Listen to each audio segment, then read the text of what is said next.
We're aiming for this, of course: mature, engaging tone, beautifully written, genuinely crafted.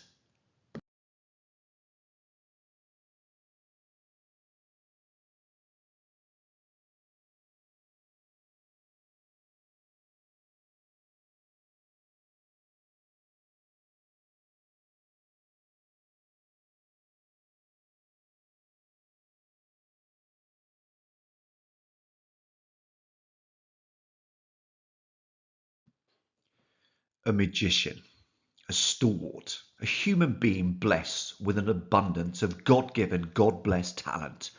Gordon, do you know who I'm referring to? Mr. Colville. Yes, you, sir. You must surely have an inkling. Helen, I can tell from that glint of a smile that you have figured it out. Of course, dear friends and fellow pupils, I'm referring to the one, the only Wilfried Zaha, Crystal Palace's number 11. South London's most faithful, selfless servant. It is impossible to overstate this extraordinary young man's achievements. Since returning to his spiritual home in 2015 after an ill-fated spell at a dismal club in Manchester, he has netted a blockbuster 67 goals from his position on the left wing. However, the figures only tell part of the story. What other club has a superstar striker who went to primary school within a stone's throw of the grounds? Yes, Wilfried Zaha went to White Horse Manor Junior School in Thornton Heath. No wonder those singing their hearts out within the White Horse Lane stand proclaim proudly that he is one of their own. As well as being a proud local lad, Zaha has developed a remarkable knack of scoring a goal at exactly the right time. From pouncing in the 93rd minute against bitter rivals Brighton, to producing a spectacular volley to reverse a run of consecutive defeats, this young warrior instinctively knows how to respond when the club is struggling and needs a saviour. He has saved the club from relegation single-handedly on not fewer than 3 different occasions: 2016, 2017 and 2019. Given the catastrophic consequences of relegation, revenues cut by more than 75% and guaranteed redundancies, there is an argument that Zaha's statue needs to be commissioned right now, even before he retires or moves on. But even more importantly, Zaha's success brings hope to thousands of young South Londoners. If he can do it, why can't we? Their hearts whisper as they gather in the local parks to wage warfare, armed with a round ball and some fellow warriors. He used to play here, they cry, as they play delicate 1-2s, try to chip the goalkeeper, or crash into an opponent in a doomed attempt to win back the ball. Who's that watching over there, they wonder, as a dark stranger looms on the sidelines. A scout? Possibly. Maybe. During these troubled, woefully materialistic times, Zaha remains a beacon of light and loyalty who appeals to all ages, genders and races. And so I urge you all to listen to your inner voices and heartbeats, dear friends, and you, Mr. Colville. Listen right now, quietly, thoughtfully. That voice is beckoning you to think about dear Wilf, to study him more closely and savour him for these final few years waltzing down the left wing at Selhurst Park. There are few like him in today's world.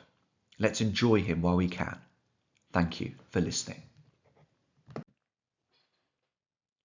And so what makes this a grade 9 response?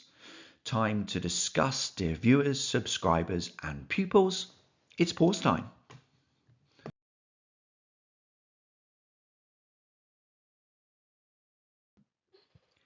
A few things to pick out. Firstly, this is obviously a talk, as shown in the fun references to individuals in the audience. Made up names, of course. Notice the dramatic short sentences for effect at the beginning and the hyperbole, and the way that the paragraph is structured so that we need to wait until near the end of the paragraph to find out who this extraordinary individual is.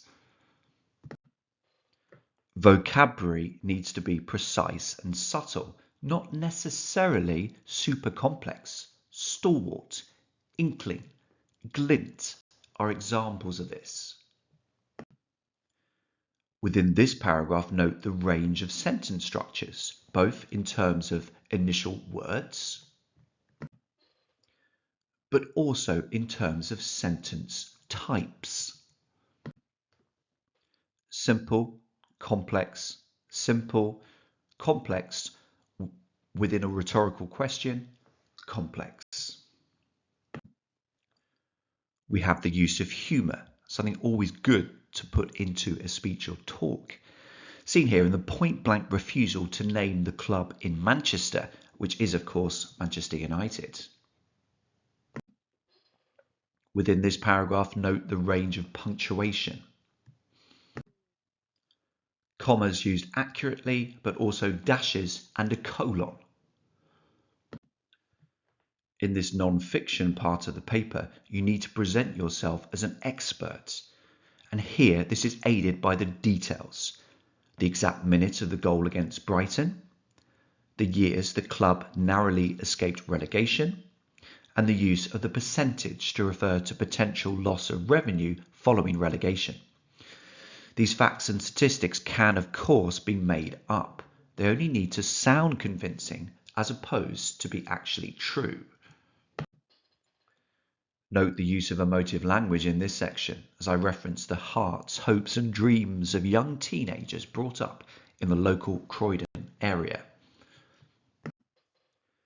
I use 3 consecutive quotations aimed at capturing these hopes and dreams, and use imagery laced with alliteration aimed at showing the fact that the football games can so often be ferocious, with only the most committed likely to succeed.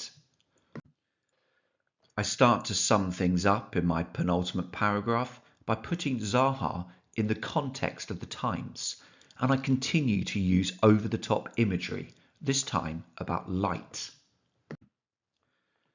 Just as I appealed to the audience at the beginning of my talk, so I do so at the end, humorously ensuring that the teacher standing at the back is included. Short sentences for effect and pauses work particularly well in a talk, seen here in 2 consecutive one-word sentences, quietly, thoughtfully. This sentence is structured more engagingly in the fact that it is not me asking my audience to grow to love Wilfried Zaha, but their own voices. Finally, a polite, simple ending to tie things up. Good manners never hurt. This has been a Schofield on Shakespeare production, not just eulogising about Wilfried Zaha, but helping you think even more carefully about your non-fiction responses for GCSE and how to make them more fun, more engaging and more sophisticated. Many thanks for watching.